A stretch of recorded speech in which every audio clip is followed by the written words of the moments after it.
Hello everyone, a very cheerful good evening to all of you. This is Rahul Meena. Welcome you all in the official YouTube channel of Adda 24/7.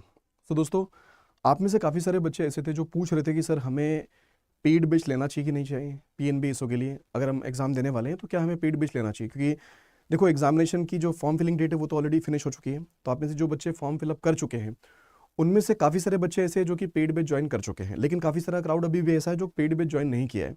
तो उनके doubts हम आज लेके चलेंगे इस session में, और आई होप कि इस सेशन के बाद में आपके जो डाउट्स है वो सारे के सारे क्लियर हो जाएंगे। तो बिना किसी देरी के आइए जरा दोस्तों सेशन की शुरुआत करते हैं।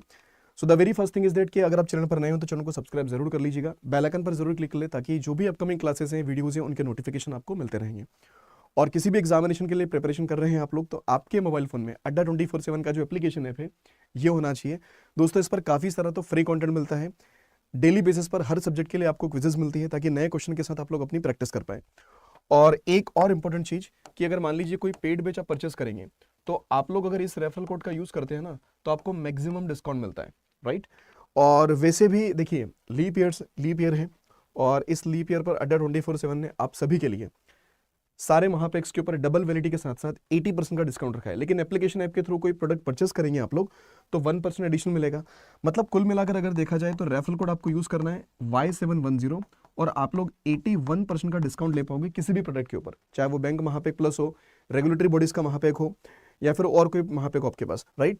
और 81 का डिस्काउंट विथ डबल वैलिडिटी। ठीक है, चलिए पॉइंट पर आते हैं। तो पेड बैच पीएनबी एसओ के लिए आपको पेड बैच लेना चाहिए कि नहीं लेना चाहिए, ठीक है। तो दोस्तों पहले थोड़ा सा टाइमलाइन को लेकर हम बात कर लेते हैं, है ना। सो देखिएगा, अगर हम पीएनबी एसओ के लिए बात कर लें, है ना, क्रेडिट ऑफिसर के लिए तो बहुत ज़्यादा वैकेंसीज है इसमें, ठीक है। आपके पास वैकेंसीज के बारे में पता है कि वैकेंसी तो बहुत सारी है और अलग अलग स्ट्रीम्स के लिए वैकेंसीज है आपके पास, है ना। आपका 3 फेज का एग्जाम मतलब एग्जामिनेशन बोल सकते हैं कि ऑनलाइन रिटर्न टेस्ट होगा, आपका इंटरव्यू होगा और डॉक्यूमेंटेशन होगा बेसिकली, ठीक है। क्लियर, ये सारी की सारी चीज़ें हैं। अब दोस्तों जो आपका लास्ट डेट थी किसकी एप्लीकेशन फिलअप करने की वो हो चुकी फिनिश, ठीक है। वो बोल रहे कि एडमिट कार्ड जो है आपका मार्च में एडमिट कार्ड रिलीज कर देंगे, और आपका जो एग्जामिनेशन होगा आपका, है ना, जो पीएनबीएसओ का जो ऑनलाइन एग्जामिनेशन होने वाला है वो आपका मार्च अप्रैल में होने वाला है। मेनली कब होने वाला है? मार्च अप्रैल में। तो मार्च अप्रैल में बोले तो मार्च की एंडिंग, अप्रैल का फर्स्ट वीक पॉसिबल है, ठीक है। तब जाके अपना एग्जामिनेशन रहेगा, मतलब टाइम हमारे पास अभी है, ठीक है। टाइम हमारे पास है, इसको किस तरह से यूटिलाइज करना वो हमें देखना पड़ेगा, ठीक है। तो थोड़े थोड़े पॉइंट्स को और जरा एक बार डिस्कस कर लेंगे, उसके बाद हम इस पॉइंट पर आएंगे कि पेड बैच लेना चाहिए कि नहीं लेना चाहिए। क्योंकि देखो किसी भी एग्जाम को क्रैक करने के लिए 4 सिंपल स्टेप्स होते हैं, 4 सिंपल रूल्स होते हैं कि आप उस एग्जामिनेशन के बारे में प्रॉपर नॉलेज रखो, उसका पूरा सिलेबस अच्छे से देख लो, जो कि आप लोग देख चुके होंगे आई होप, ठीक है। एक चीज उसके अलावा होती है कि भाई दोस्तों उसका पीवाईक्यू क्वेश्चन पेपर अच्छे से लगा लो, क्योंकि आपको आइडिया लग जाता है कि कैसे क्वेश्चंस पूछे गए हमारे पास और हमें किस तरह के क्वेश्चंस की प्रैक्टिस करनी है, ठीक है। थर्ड ऑप्शन, थर्ड पॉइंट जो मतलब थर्ड एक स्टेप होता है वो ये होता है कि हमारा सिलेक्शन, कि हम किस तरह से प्रिपरेशन करने वाले हैं, राइट। काफ़ी सारे बच्चे ऑलरेडी डिसाइड कर चुके हैं कि मुझे सेल्फ स्टडी से करना है तो वो उनके अकॉर्डिंग चल रहे हैं। कुछ बच्चे ऐसे रहते हैं कि जिनको सपोर्ट स्टडी चाहिए होती है, कोई मतलब मुझे उन्हें पेड बैच मिल जाए तो उसका वो अच्छे से एनालिसिस करें, उसके बाद में ज्वाइन करें। और फिर फोर्थ रूल रहता है कि बस लगे रहना है, हार नहीं मानते हो, चलते रहना उसके अंदर, है ना। चलिए देखो आपने सिलेबस तो अच्छे से देख लिया होगा आई होप सो, क्योंकि प्रीवियस का अगर एनालिसिस किया होगा आप लोगों ने तो सिलेबस अच्छे से देख लिया होगा, क्योंकि नज़दीक एग्जामिनेशन है, बहुत ज़्यादा दूर नहीं है, राइट, ठीक है। तो आपने सिलेबस के बारे में आप अच्छे से जानते हो। अब इस सिलेबस में हमें ये चीज़ पता है कि यार ये जो 3 सेक्शन से ऊपर वाले, जैसे रीजनिंग की हम बात कर लें, रीजनिंग की अगर बात कर लें, इंग्लिश की अगर बात कर लें और क्वांट की अगर बात कर लें, ठीक है, तो इनमें तो हमें सिर्फ क्वालिफाई करना है। क्या करना है? क्वालिफाई करना है दोस्तों, ठीक है। और देखो रीजनिंग की अगर बात करें तो आपको 8 से 10 नंबर लाने की जरूरत है सिर्फ इसके अंदर। वहीं पर अगर इंग्लिश की बात करें तो 8 से 10 नंबर लेके आने आप लोगों को, है ना। और अगर क्वांट की बात कर ले, क्योंकि 50 नंबर का है ये, ठीक है, तो इसके अंदर आपको कम से कम 16 से 20-22 नंबर मान के चलो कि इतना तो आपको लाना ही पड़ेगा इसके अंदर, ठीक है, अगर आपको इन सभी को क्वालिफाई करना है एक तरह से, ठीक है। क्वालिफाई करना है, टाइमर के साथ प्रैक्टिस करिएगा आप लोग अच्छे से, ठीक है। टाइमर जरूरी है इसके अंदर कि ये वाला जो पार्ट पोर्शन है आपके पास मैक्सिमम 1 घंटे के अंदर हो जाना चाहिए, ठीक है। और बाकी सारा का सारा जो पार्ट है आपका प्रोफेशनल नॉलेज पर डिपेंड करेगा, क्योंकि फाइनल सिलेक्शन इसी पर डिपेंडेंट है दोस्त, राइट। प्रोफेशनल नॉलेज पर ही फाइनल सिलेक्शन आपका डिपेंडेंट है, और इसके अंदर कम से कम आपको 45 प्लस स्कोर करना पड़ेगा, तब जाके कहीं ना कहीं हम एक सेफ जोन में जा पाएंगे, है ना। और ये हो सकता है 50 तक भी चले जाए, तो इसलिए इसमें अच्छा खासा आपको स्कोर करना पड़ेगा, ठीक है। और तो 1 घंटा अगर इधर दोगे तो बचा हुआ जो 60 मिनट रहेगा आप यहाँ पर दे पाओगे प्रॉपर वे में, ठीक है। अब देखिए, अगर जैसे आपसे कहा गया कि इसके अंदर क्या है ना कि मिनिमम क्वालिफाइंग मार्क्स आपको लाने पड़ेंगे, जो सब्जेक्ट है ना पहले वाले के, पहले वाले पार्ट के पेपर 1 वाले, तो उसमें मिनिमम क्वालिफाइंग आपको लाने हैं सारे सब्जेक्ट्स में, हर सब्जेक्ट में आपको, मतलब सारे सब्जेक्ट पढ़ना जरूरी है, आप किसी भी सब्जेक्ट को छोड़ नहीं सकते। पहली बात तो ये होगी यहाँ से, है ना। उसके अलावा इंटरव्यू में आप जाएंगे तो इंटरव्यू की प्रिपरेशन भी हमें अभी से करना पड़ेगी, क्योंकि यहाँ पर साफ तौर पर लिखा दोस्तों कि इंटरव्यू के अंदर आपको 50% स्कोर करना है। इंटरव्यू के अंदर कितना स्कोर करना है? कम से कम 50% तो आपका स्कोर होना ही चाहिए इंटरव्यू में भी, तो उसकी भी प्रिपरेशन आपको शुरुआत से करनी पड़ेगी, इस बात का भी ध्यान रखें। अब अगर बात कर ले क्वांट सेक्शन की, तो देखो क्वांट सेक्शन में क्या है कि आपकी बेसिक कैलकुलेशन पर कमांड होना चाहिए, अच्छे से आपकी बेसिक कैलकुलेशन पर कमांड हो, है ना। और आपकी जो जितने भी मैथमेटिकल कॉन्सेप्ट्स होते हैं, है ना, जैसे अर्थमेटिक वाले पार्ट की बात कर ले तो उस पर आपकी कमांड होना चाहिए, ठीक है। और आपकी स्पीड कैलकुलेशन, क्योंकि यहाँ पर स्पीड रिक्वायर्ड होगी इस एग्जाम में भी, क्योंकि टाइम आपने देखा है कंपोजिट टाइम है, लेकिन हमें जितना स्कोर करना है तो हमारी स्पीड मेंटेन होना चाहिए, अदरवाइज हम नहीं कर पाएंगे उतना स्कोर, है ना। तो क्वांट के अंदर गलती ना करें, आपने इन चीज़ों पर कमांड नहीं करी तो वो बनाना जरूरी है आपको अभी से। रीजनिंग की अगर बात कर ले, कम स्कोर करना है, लेकिन इसके अंदर भी आपकी अंडरस्टैंडिंग होना चाहिए, है ना, जिस भी तरह के इसमें क्वेश्चंस बनते हैं सभी को लेकर, ठीक है। और लॉजिकल स्किल जो है वो आपको आना चाहिए इसके अंदर का, मतलब वही पजल, सेटिंग, अरेंजमेंट, इनको प्रॉपर वे में बनाना आपको आना चाहिए। इंग्लिश की दोस्तों अगर बात कर ले तो गुड कमांड आपकी ग्रामर पर होना चाहिए, आपकी रीडिंग जो हैबिट है वो प्रॉपर हो इसके अंदर, ठीक है। कम स्कोर करना है, लेकिन नॉलेज अगर नहीं होगा इसका तो नहीं कर पाएंगे हम लोग बेसिकली, ठीक है। और उसके अलावा बात करते हैं प्रोफेशनल नॉलेज की, तो दोस्तों फाइनल सिलेक्शन आपका प्रोफेशनल नॉलेज पर ही डिपेंडेंट है, जैसा इसमें कहा आपसे कि सर इसमें आप जो आपका स्कोर होना चाहिए मेनली, है ना, प्रोफेशनल नॉलेज के अंदर जो आपका स्कोर होना चाहिए 45 प्लस का आपका स्कोर इसमें होना चाहिए, ठीक है। लगभग 50 ही मान लीजिए आप लोग कि यहाँ तक अगर करेंगे तो सेफ स्कोर रहेगा आप लोगों का, ठीक है। सिलेक्शन के चांसेस आपके ज़्यादा बन जाएंगे यहाँ पे, ठीक है। तो ये सारी की सारी चीज़ें हैं। अब देखो यार, PYQ आपने आई होप देख ली होंगे अभी तक के, है ना। बहुत सारा आपने कलेक्शन तो रखना नहीं है, एक तरह से ध्यान रखो कि बहुत सारा कलेक्शन नहीं रखना है। अब जो बच्चे पहले से प्रिपरेशन कर रहे हैं, है ना, तो उन्हें लास्ट टाइम में कोई पेड बेस्ड की ज़रूरत नहीं है ना। आप नहीं भी करोगे तो कोई दिक्कत नहीं, क्योंकि आप पहले से पढ़ते आ रहे हो चीज़ों को, लेकिन इतना ज़रूर कर लेना कि आपने थ्योरी अगर पढ़ी है ना, थ्योरी अगर पढ़ी है आप लोगों ने अच्छे से, तो थ्योरी के अलावा जो दूसरी चीज़ रहेगी कि क्वेश्चन किस तरह की फ्रेमिंग होगी, है ना, तो उसके लिए आप लोग मॉक टेस्ट ज़रूर ले लेना। जो बच्चे ऐसे हैं कि जो पहले से प्रिपरेशन कर रहे हैं, सेल्फ स्टडी से के थ्रू अपनी प्रिपरेशन कर रहे हैं, है ना, तो आप लोग अगर कोई पेड बैच अगर अफोर्ड नहीं कर सकते तो मत लो, कोई प्रॉब्लम नहीं, लेकिन टेस्ट सीरीज जरूर ले लीजिएगा। बिना टेस्ट सीरीज के दोस्तों काम नहीं चलेगा, क्योंकि आपको अपनी स्पीड पर काम करना पड़ेगा, क्योंकि यहाँ हम अलग वे में प्रैक्टिस कर रहे हैं, क्योंकि एग्जामिनेशन हॉल में क्या होगा 120 मिनट्स मिलेंगे, और 120 मिनट्स में चारों सब्जेक्ट के साथ हमें डीलिंग करनी है ना, तो हमारा सेक्शन भी निकल जाए, हम स्कोर भी बेहतर कर पाएँ, तो उसके लिए प्रैक्टिस पहले से करना ज़रूरी होगा, ठीक है। तो टेस्ट सीरीज आप लोग ज़रूर से ले लीजिएगा, है ना। और जो भी आपने अभी तक जो भी PDF नोट्स वगैरह इकट्ठा किए हैं उनको थोड़ा सा कट डाउन करो, थोड़ा शॉर्ट में लेके आओ, ठीक है। आपने अभी तक एनालिसिस किया होगा, अच्छी बात है, थोड़ा सा यूट्यूब वगैरह से हेल्प ले लीजिए। जो बच्चे पेड बैच ज्वाइन नहीं कर सकते तो आप यूट्यूब वगैरह से थोड़ा हेल्प लीजिए, उनको थोड़ा सिंक्रोनाइज करिए कि कौन कौन सा पार्ट हमारे लिए इंपॉर्टेंट है, उतना ही हम लोग थोड़ा सेपरेट कर ले। ढेर सारा बंडल अपने PDF का बना रखा होगा, वो कन्फ्यूजन क्रिएट करेगा एक तरह से, है ना, ठीक है। तो ये बात आप थोड़ा सा ध्यान रखो। उसके अलावा दोस्तों देखो, पेड बैच लेना चाहिए कि नहीं लेना चाहिए, है ना, तो यार देखो 2 पॉइंट्स है इसके, 2 पॉइंट्स बन जाते हैं इसके अंदर कि भैया पेड बैच लेना चाहिए कि नहीं लेना चाहिए, ठीक है। पहली बात तो ये कि अगर आपने पहले से थोड़ी सी, जैसे हमने कहा कि पहले से प्रिपरेशन अगर कर रहे हो आप लोग, ठीक है। अब देखो यार, बच्चे जो पेड बैच लेते हैं, है ना, जो बच्चे पेड बैच लेंगे और अभी उनको लग रहा है कि मैं पेड बैच के थ्रू अपनी प्रिपरेशन कर पाऊंगा, तो नो डाउट कर पाओगे अच्छे से, लेकिन आपको ज़्यादा टाइम देना पड़ेगा, आपको टाइम थोड़ा ज़्यादा देना पड़ेगा, ठीक है। कि जैसे पेड बैच की अगर हम बात कर लें तो पेड बैच के अंदर क्या होगा दोस्तों कि आपको 2 तरह के कोर्सेज मिल जाएंगे इसमें, है ना। कुछ क्लासेस में लाइव भी है, रिकॉर्डेड भी मिलेगी आपको। तो क्या होगा कि जैसे 4 सब्जेक्ट्स हमारे पास, तो अपना ज़्यादा टाइम देके आप चीज़ों को कवर कर लीजिए, है ना, ज़्यादा टाइम दीजिए उसको, तो उसके थ्रू चीज़ों को कवर कर लीजिए, है ना। तो कम से कम मान के चलो कि 5-6 घंटे 7 घंटे, मतलब अगर पूरा टाइम आप पढ़ना ही पढ़ना है, क्योंकि एग्जामिनेशन में ज़्यादा दिन बचे नहीं है ना, तो ये मान के चलो 7-8 घंटे तो आपको पढ़ना ही पढ़ना पड़ेगा, ठीक है। चीज़ें इंपॉर्टेंट है सारी की सारी, इतना टाइम दे सकते हो, आराम से यहाँ से कवर अप करो, ठीक है। रिकॉर्डेड मिल जाएगा आपको, रीजनिंग, क्वांट, इंग्लिश, और जो आपका प्रोफेशनल नॉलेज है उसकी लाइव क्लासेस भी हैं। लाइव क्लासेस के साथ साथ प्रोफेशनल नॉलेज की जो क्लासेस छूटी हुई है आप लोगों की, ठीक है, उसकी रिकॉर्डिंग भी आपको मिल जाएगी, तो उनको भी कवर कर सकते हो प्रॉपर वे में आप लोग, ठीक है। उसके थ्रू फायदा क्या होगा कि प्रोफेशनल नॉलेज में इस बार के हिसाब से किस तरह के क्वेश्चन फ्रेम किए जा सकते हैं, है ना, कैसे कैसे क्वेश्चंस आ सकते हैं एग्जामिनेशन में, उनको मैं किस तरह से डील करना चाहिए, है ना, वो सारी की सारी चीज़ें आपके साथ जो डेडिकेटेड फैकल्टीज़ है वो सारी की सारी वहाँ पर डिस्कस करेगी, है ना। तो एक ये प्लस पॉइंट हो सकता है आप लोगों का कि अगर अभी भी पेड बैच अगर लेते हैं आप लोग, है ना, लेकिन अपना थोड़ा अपना डिसीजन आपका रहेगा, ठीक है। पेड बैच अगर अभी भी लेते हैं तो ये मान के चलो कि 7 से 8 घंटे आपको पढ़ना पड़ेगा, राइट। पढ़ना पड़ेगा, और पढ़ने के साथ साथ आपको अभी 2-3 चीजें बताएंगे, वो भी उस पर भी काम करना पड़ेगा, है ना। और आपको लग रहा है कि सर मुझे पेड बैच की रिक्वायरमेंट नहीं है, ठीक है, तो भैया मत लो, है ना। एक कैटेगरी ये भी बन जाती है, सर मुझे नहीं लेना तो मत लीजिए। लेकिन आप लोग फिर ये ध्यान रखो कि आपको जो पीडीएफ वगैरह का जो फॉर्मेट है ना, जो भी आपने इकट्ठा करिए उनको आप खुद से सेपरेट करिए, ठीक है। और जो भी आपको हेल्प लगती है कभी कुछ, ठीक है, तो हमारे वाईटी चैनल्स ओपन है, आप उन पर कमेंट्स करिए। जो भी आपको हेल्प चाहिए वो आप यहाँ से बनते कोशिश सारी हेल्प करेंगे आप लोग की, ठीक है। जो बच्चे पेड वाले, जिनको पेड बैच नहीं लेना है, ठीक है, तो कम से कम आप लोग टेस्ट सीरीज जरूर ले लीजिएगा, ठीक है। जो बच्चे पेड बैच नहीं ले सकते आप लोग टेस्ट सीरीज जरूर ले लीजिएगा, ठीक है। अब जो बच्चे पेड बैच वाले होंगे इनको टेस्ट सीरीज तो मिलना ही मिलना है, इनको तो टेस्ट सीरीज मिल ही जाएगी बेसिकली, है ना, ठीक है। तो दोस्तों बस इतनी सी बात है ना, ये वाला पार्ट आपको कंप्लीट करना है। अब देखो पेड बैच अगर लोगे तो 7 से 8 घंटे का डेडिकेशन आप रखते हो कि मैं अभी से पढ़ना शुरू कर दूंगा, और तो ये आराम से आप लोग ले सकते हैं, ठीक है, क्योंकि इतना टाइम तो आपको देना पड़ेगा मिनिमम यार, है ना। क्योंकि देखो सिलेबस कंप्लीट करोगे, और सिलेबस कंप्लीट करने के बाद में आपको जाना पड़ेगा मॉक टेस्ट की तरफ, मॉक टेस्ट की तरफ जाना जरूरी होगा, ठीक है। उसमें शुरुआत आप करोगे मिनी जो क्विजेज है, मिनी मॉक्स हो गए आप लोग के। अब ये तो फ्री है, ये सारा का सारा डेटा क्या मिलेगा, फ्री मिलेगा। जो अड्डा 24/7 का जो हमारा एप्लीकेशन ऐप है ना, अड्डा 24/7 का जो एप्लीकेशन ऐप है उसमें फ्री मिल जाएगी चीज़ें आपको, ठीक है।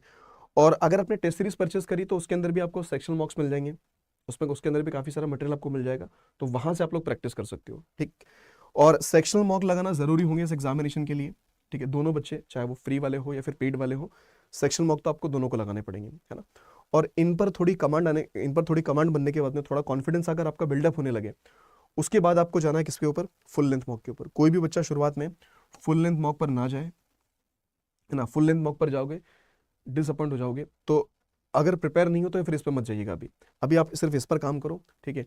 अपने क्वांट, इंग्लिश, रीजनिंग पर थोड़ी कमांड बनाओ, उस पर थोड़ी सी आप लोग स्पीड लेके आओ अच्छे से, कि हम इतना सेफ स्कोर कर पा रहे कि नहीं कर पा रहे। और उसके बाद में फिर प्रोफेशनल नॉलेज को अच्छे से बेहतर करो, और फिर इस पर जाना आपको मिल रही है ना। तो ये सीक्वेंस आपका रहना चाहिए सारे बच्चों का, चाहे वो फ्री वाले हो या फिर पेड वाले हो, ये इसी सीक्वेंस में आपको लेके चलना मॉक टेस्ट वगैरह को, ठीक है ना, ठीक है। और दोस्तों फुल लेंथ मॉक जब लगा लोगे आप लोग, तो उसका एनालिसिस करना बहुत जरूरी है ना। उसका एनालिसिस भी अच्छे से करिएगा, क्योंकि एनालिसिस नहीं कर पाओगे तो आप गलती नहीं पकड़ पाओगे अपनी, है ना। और खुद की गलतियां पकड़ना जरूरी होगी मॉक टेस्ट के थ्रू, कि यार जो गलतियां हम लोग यहाँ कर रहे हैं वो एग्जामिनेशन हॉल में अपने से नहीं होना चाहिए, ठीक है। तो ये चीजें हैं, है ना। तो अगर आप अभी भी शुरू करते हो किसी पेड बैच के थ्रू, अभी भी शुरू करते हो, तो आपको ये मान के चलो स्टडी अच्छे से करनी पड़ेगी, एकदम लग के मेहनत करना पड़ेगी, है ना। जैसे हमने कहा कि 7-8 घंटे नहीं, ज़्यादा नहीं तो कम से कम 5-6 घंटे की स्टडी तो आपको करनी पड़ेगी पेड बैचेस के थ्रू, ठीक है। जो भी आपके सपोर्ट स्टडी के काम करेंगे उनके थ्रू आपको स्टडी करना पड़ेगी, साथ साथ ही आपको क्विजेस पर काम करना पड़ेगा, सेक्शन मॉक पर काम करना पड़ेगा, है ना। और फिर जैसे जैसे सिलेबस आपका कंप्लीट होगा, फिर आप लोग लास्ट टाइम पे फुल लेंथ मॉक पर भी आपको काम करवाना पड़ेगा एक तरह से, है ना, करना पड़ेगा। और पेड बैच में क्या रहता है फायदा, एक छोटा सा, कि जो डेडिकेटेड फैकल्टीज है, मेंटोर्स हैं, उनके साथ आप डिस्कशन कर सकते हो चीज़ों को लेकर। क्योंकि कई बार बीच बीच में अगर डीमोटिवेशन फील हो रहा है आप लोगों को, तो आप फैकल्टी से बात कर लो, है ना। वो आपको थोड़ा सपोर्ट कर देंगे, उस टाइम पर गाइड कर देंगे, है ना। तो ये सारे के सारे कुछ फायदे रहते हैं। आपकी जो भी क्वेरीज रहती है, जो भी डाउट्स रहते हैं, कुछ नहीं समझ में आता है, क्योंकि प्रोफेशनल नॉलेज में ना बहुत सारी चीज़ें ऐसी रहती है जो दिक्कत करती है बच्चों के लिए, है ना। तो प्रोफेशनल नॉलेज को प्रॉपर वे में कंप्लीट करना जरूरी है, और क्योंकि वही फाइनल सिलेक्शन डिसाइड करेगा आप लोगों का, और वहीं आपका इंटरव्यू में भी काम आएगा, है ना। इंटरव्यू के लिए देखो, जो प्रोफेशनल नॉलेज आप पढ़ोगे वो इंटरव्यू में भी काम आएगा। आपका क्रेडिट ऑफिसर की जॉब है, तो बहुत सारे क्वेश्चन आपके इंटरव्यू में भी पूछे जाएंगे इसी पार्ट से, है ना। तो इस बात के लिए भी आपको निश्चिंत, मतलब प्रिपेयर रखना है अपने आप को खुद से। तो इसमें कोई किसी तरह का कोई रिस्क ना लें आप लोग, ठीक है। अगर अफोर्ड कर सकते हो तो ले लीजिएगा, नहीं करना है, मगर आपको लग रहा है कि मैं सेल्फ से कर सकता हूँ तो वेल एंड गुड, ठीक है। एक बात और ध्यान रखिएगा कि रिवीजन बहुत जरूरी होता है चीज़ों का, है ना। तो टाइम से चीज़ें कंप्लीट करना जरूरी है। अगर मार्च एंड में बोल रहे हैं कि मार्च एंड या फिर अप्रैल में आपका एग्जामिनेशन बेसिकली हो सकता है ना। तो उसके पहले तक कम से कम मान के चलो कि 10 दिन 10-12 दिन के पहले अपना सिलेबस कंप्लीट हो जाए एक तरह से, क्योंकि रिवीजन बहुत ज़रूरी होगा, है ना। अगर रिवाइज नहीं करेंगे हम लोग तो चीज़ें याद नहीं रह पाएगी, क्योंकि थ्योरेटिकल है काफ़ी सारी चीज़ें इसके अंदर। उसमें क्वेश्चन की फ्रेमिंग किस तरह से बननी है, क्वांट रीजनिंग की अगर बात कर ले तो एक बार हमें थोड़ा कंप्लीट करना पड़ेगा, फिर उसकी प्रैक्टिस करना पड़ेगी, है ना। अब इन सब के लिए आपको रिवीजन करना जरूरी होगा दोस्तों।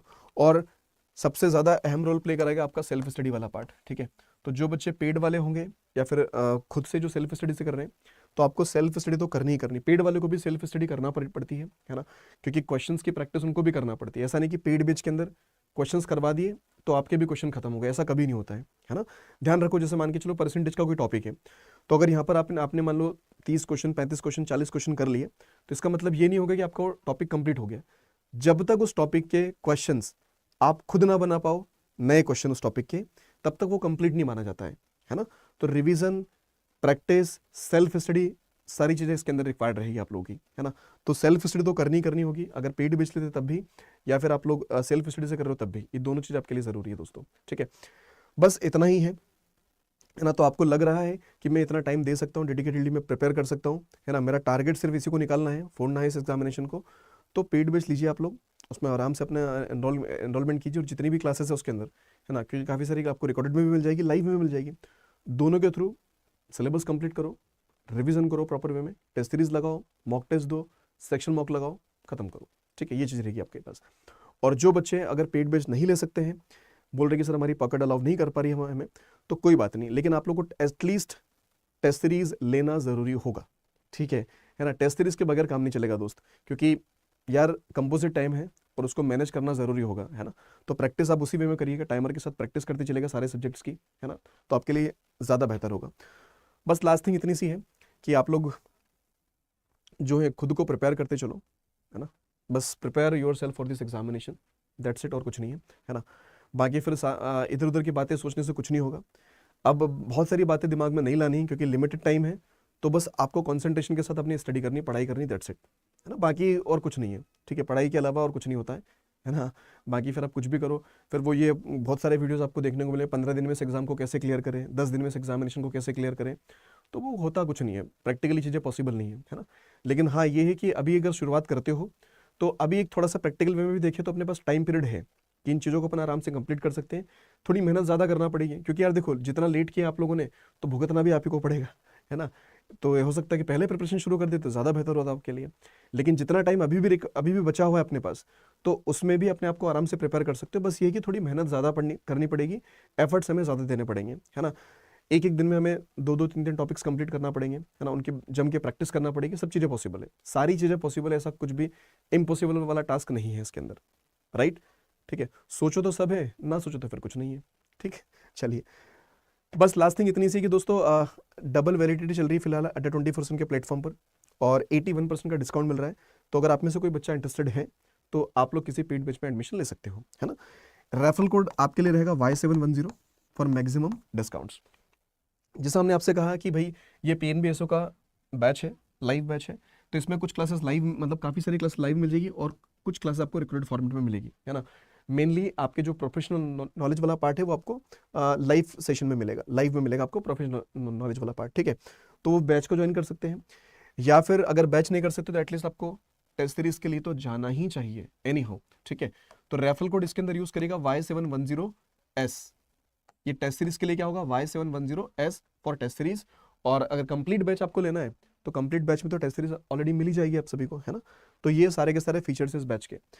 इसके अलावा भी देखिए, अगर आप में से कुछ बच्चे ऐसे हैं जो PNB के लिए नहीं इंटरेस्टेड है, किसी और बैच के लिए इंटरेस्टेड है, तो उनके लिए भी एक इन्फॉर्मेशन है कि दोस्तों आप लोग क्या कर सकते हो, आप लोग जा सकते हो सबसे पहले अड्डा 24 की वेबसाइट पर, ठीक है।